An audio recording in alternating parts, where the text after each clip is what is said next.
Salam saudaraku, selamat pagi. Semoga kita semua dalam keadaan sehat dan penuh sukacita dalam Tuhan. Marilah kita menggunakan waktu sejenak untuk berdoa, membaca dan merenungkan firman Tuhan sebagai sumber kekuatan, inspirasi dan motivasi bagi kita hari ini, Rabu 22 September 2021. Sebelumnya mari kita berdoa. Bapa di sorga, kami bersyukur atas hari yang indah ini, hari yang penuh harapan. Kami akan merenungkan firman-Mu. Kiranya Roh Kudus menerangi hati dan pikiran kami, agar kami sungguh memahami firman-Mu. Dalam nama Tuhan Yesus Kristus kami berdoa. Amin.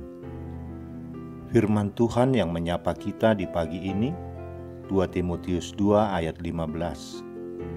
Usahakanlah supaya engkau layak di hadapan Allah sebagai seorang pekerja yang tidak usah malu, yang berterus terang memberitakan perkataan kebenaran itu.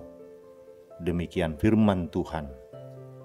Saudaraku, betapa mudahnya seseorang menyalahgunakan maksud Alkitab. Seseorang berusaha memakai ayat-ayat Alkitab untuk mendukung apa yang ia yakini sebagai kebenaran, daripada membiarkan ayat itu berbicara kepadanya sesuai dengan maksud yang dikehendaki Allah.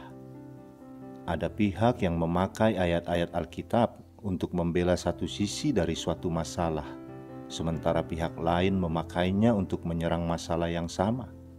Kedua pihak mengutip Alkitab untuk mendukung pandangan mereka, tetapi keduanya belum tentu benar. Ada pihak yang memakai ayat-ayat Alkitab untuk mencari keuntungan materi bagi kelompoknya atau bagi dirinya sendiri. Ada orang yang memakai ayat-ayat Alkitab untuk menjatuhkan dan mempermalukan orang lain, baik melalui mimbar khotbah ataupun melalui status di akun media sosial miliknya. Dan yang lebih parahnya lagi, ada pihak atau orang yang memakai ayat-ayat Alkitab ditambah lagi dengan kemahirannya bersilat lidah untuk menyesatkan para pendengarnya. Semua itu terjadi bukan baru-baru ini saja, tetapi sudah sejak awal berkembangnya kekristenan. Saudaraku, ketika kita menggunakan firman Allah, penting bagi kita untuk mengatakan apa yang dimaksudkan ayat tersebut, tidak lebih dan tidak kurang. Jika kita menyalahgunakan firman Allah, kita akan salah menjelaskan maksudnya, dan pada akhirnya kita salah menggambarkan karakter Allah. Inilah alasan mengapa Paulus menganjurkan Timotius, usahakanlah supaya engkau layak di hadapan Allah sebagai seorang pekerja yang tidak usah malu, yang berterus terang memberitakan perkataan kebenaran itu. Ketika mempelajari Alkitab, kita dapat bergantung kepada Roh Kudus yang menginspirasikan firman itu untuk memberi kita pengertian dan hikmat. Melalui perkataan dan perbuatan kita beroleh kesempatan untuk menjelaskan firman Allah dengan cara yang mencerminkan isi hati Allah. Itulah salah satu kehormatan terbesar dalam hidup seorang Kristen. Lalu, bagaimana caranya agar kita dapat melakukan hal itu? Ada beberapa hal yang penting untuk kita pahami dan perhatikan dengan seksama. Janganlah memberitakan Injil Yesus Kristus dengan bersilat kata, yaitu memutarbalikkan perkataan, berdalih atau berdebat untuk menyerang lawan bicara, dan mempertahankan kebenaran pendapat sendiri. Karena hal itu sama sekali tidak berguna, malah mengacaukan orang yang mendengarnya. Selain itu, usahakanlah supaya kita mengutamakan lebih dahulu hidup yang layak atau berkenan di hadapan Allah, dan bukannya berupaya untuk layak di hadapan manusia, dengan berusaha mempesona dan menyenangkan hati para pendengar kita melalui kemahiran bersilat kata dan menyampaikan omong kosong yang hanya menambah kefasikan di antara jemaat.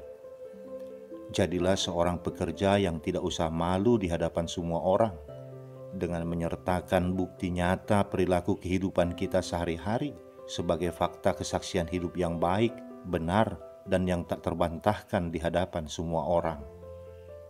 Bekerjalah memberitakan Injil kebenaran dan melayani Allah dengan berterus terang, tanpa ada sedikit pun maksud tersembunyi untuk mencari keuntungan diri sendiri.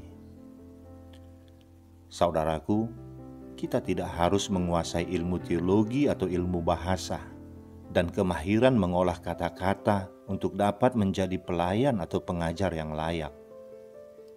Dengan membaca Alkitab setiap hari melalui pimpinan Roh Kudus, kita akan menemukan kesalahan yang harus kita akui, kelakuan yang harus kita perbaiki, kebenaran yang harus kita pegang teguh, dan tindak lanjut yang harus kita lakukan.